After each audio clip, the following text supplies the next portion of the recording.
কম খরচে দ্বিগুণ ফলন, লাভের পরিমাণ বেশি হওয়ায় এবার অন্যান্য চাষ ছেড়ে এই চাষেই ঝুঁকছেন জঙ্গলমহলের কৃষকরা। সুবর্ণরেখা নদী তীরবর্তী এলাকার পলি মাটিতে সেভাবে চাষবাস হতো না। এবার এই চাষে লক্ষ্মী লাভ হচ্ছে কৃষকদের। সরকারিভাবে উন্নত প্রজাতির বাদাম চাষ করে মোটা টাকা আয় করছেন গোপীবল্লভপুরের কৃষকরা। সুবর্ণরেখার পাড়ে ভালো উৎপাদন হওয়াতে এই চাষে ঝুঁকছেন তারা। রাজ্য সরকারের তরফে শিল্পের পাশাপাশি কৃষি ব্যবস্থাকে ঢেলে সাজানোর পরিকল্পনা নেওয়া হয়েছে। বর্তমানে বিকল্প চাষ বাড়ানোর জন্য চাষীদের উৎসাহ দেওয়া হচ্ছে। ইতিমধ্যেই জেলার প্রতিটি ব্লকে নতুন ধরনের চাষের প্রবণতা বেড়েছে। জঙ্গলমহলের ঝাড়গ্রাম জেলার গোপীবল্লভপুর ব্লক ও সেই পথে এগোচ্ছে। বিকল্প আয় হিসেবে অনেকেই মৌমাছি প্রতিপালন, মাছ চাষ, ছাতু চাষ, সবজি চাষ সহ নানান কর্মে লিপ্ত হয়েছেন। কখনো বৃষ্টি, আবার কখনো প্রচন্ড রোদ। এই আবহাওয়ায় গোপীবল্লভপুরের বাদাম চাষীদের মুখে হাসি ফুটেছে। ব্লকের নদী তীরবর্তী এলাকার একাধিক গ্রামে বাদাম চাষ বেড়েছে। চাষিরা উৎপাদিত বাদাম ভিন রাজ্যে পাঠাচ্ছেন। ভালো দাম পাওয়ায় খুশি তারা। তবে শুধু গোপীবল্লভপুর ব্লক নয়, জেলা জুড়েই বাদাম চাষ নতুন দিশা দেখাচ্ছে। এক চাষি জানাচ্ছেন, 1 হেক্টর জমিতে 22 কুইন্টাল পর্যন্ত বাদাম পাওয়া যাচ্ছে। রাজ্যে প্রায় 1 লক্ষ হেক্টর জমিতে বাদাম চাষ হয়। আমাদের সেই যে G5 থেকে এটা খুব ভালো এখন হচ্ছে, কিন্তু আমরা চাইছি এই বীজটা যেমন আর্লিয়ার একটু আসে। এই সময় আমরা খুব মানে হচ্ছে, বৃষ্টি চলে আসছে, এই জন্য এটা চাই আমরা আর একটু যেমন তাড়াতাড়ি আসলে ভালো হয় চাষটা। বৃষ্টি এলেও কি নষ্ট কি হয়েছে? হ্যাঁ, নষ্ট হচ্ছে, একটা একটা গজা আসছে, হ্যাঁ মানে অঙ্কুরে চলে আসছে। সে তুলনায় ফলন কি কমার সম্ভব? G5 থেকে অনেক ফলন ভালো হয়েছে। G5 আমরা 1 বিঘায় 7 কুইন্টাল 7.5 কুইন্টাল আছে, এখন 10 কুইন্টাল 11 কুইন্টাল মতন আসছে বিঘাতে। হ্যাঁ বিঘাতে, একবারে 20 কুইন্টাল শিওর আসবে স্যার এগুলা। তো এই চাষটা কি আগামী দিনে বিকল্প পথ দেখাবে? হ্যাঁ, আমরা রাখি যেন পাই একটু, আর আলিয়ার জন্য আনার জন্য অনুরোধ রাখি। আপনার নাম? আপনার নাম? আমার নাম সত্যব্রত গিরি। অবশ্যই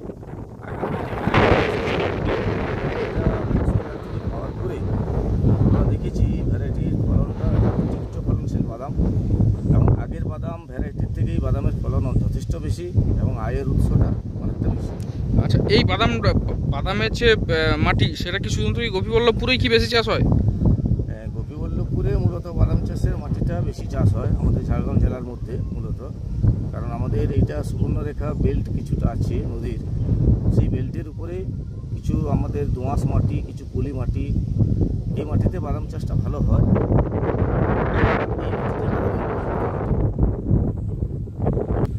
বিঘাপতি রোজগারের আশা বলতে আমরা আগের যে ভ্যারাইটি প্রজাতি গুজরাট 5 বা রাজস্থান ভ্যারাইটি চাষ করতাম, বিঘাপতি আমাদের সেখানে 6 কুইন্টাল 6.5 কুইন্টাল হারলে 7 কুইন্টাল পর্যন্ত ফলন আসতো। এই বাদামটা আমরা দেখছি 7.5 8 কুইন্টাল পর্যন্ত আমাদের মানে মিনিমাম 9 কুইন্টাল পর্যন্ত ফলন হয়েছে বিঘাতে 9 কুইন্টাল পর্যন্ত ফলন হয়েছে। এবারে বাদামের মূল্যটা একটু বাজারজাত খুব কম, চাষিরা একটু মাথায় হাত দিয়েছে, কারণ বাদামের দাম এইবারে ওই প্রথম দিকে একটু ভালো বাজার ছিল, 50-52 টাকা ছিল, বর্তমান কিন্তু বাজারজাত ওটা 42-43 টাকা, দাম কমে গেছে। তাও চাষিরা মোটামুটি এই কম দামের ক্ষেত্রেও মোটামুটি একটা ভালো আয় করেছে আর কি। ডাইভার্সিফাইড ক্রপিং প্রোগ্রাম স্কিমে বা national mission for edible oil স্কিমে আমাদের বাদাম চাষ হয়ে থাকে।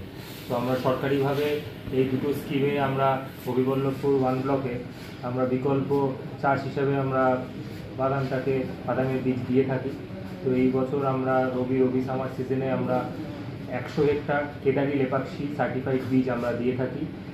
সেখানে চাষিরা করে এবং করে যথেষ্ট ভালো লাভ পায়, কারণ আমাদের এখানে রবি সামার সিজনে 2200 হেক্টর মতন চাষের একটা কভারেজ আছে রবি সামার সিজনে পুরো গোপীবল্লভপুর 1 ব্লকে।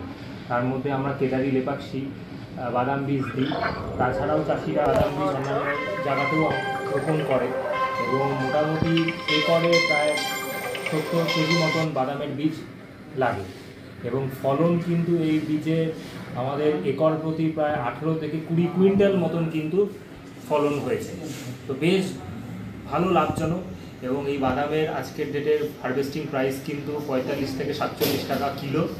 হ্যাঁ, আর ডেসিমেল প্রতি যদি আমরা ধরে থাকি যে 350 টাকা হলো আমাদের খরচ হয়, তাহলে সেক্ষেত্রে 45 টাকা কি 47 টাকা দিয়ে যদি আমরা ডেসিমালে 18 কেজি থেকে 20 কেজি বাদাম পাই, তাহলে কিন্তু লাভ যথেষ্ট ভালো। হ্যাঁ, তো যথেষ্ট ভালো লাভ। তো এটা বিকল্প আয় হিসাবে কিন্তু একটা বিশাল বড় ক্যাশ ক্রপ হিসাবে আমরা ধরতে পারি এই অয়েল সিড, এই বাদামটাকে।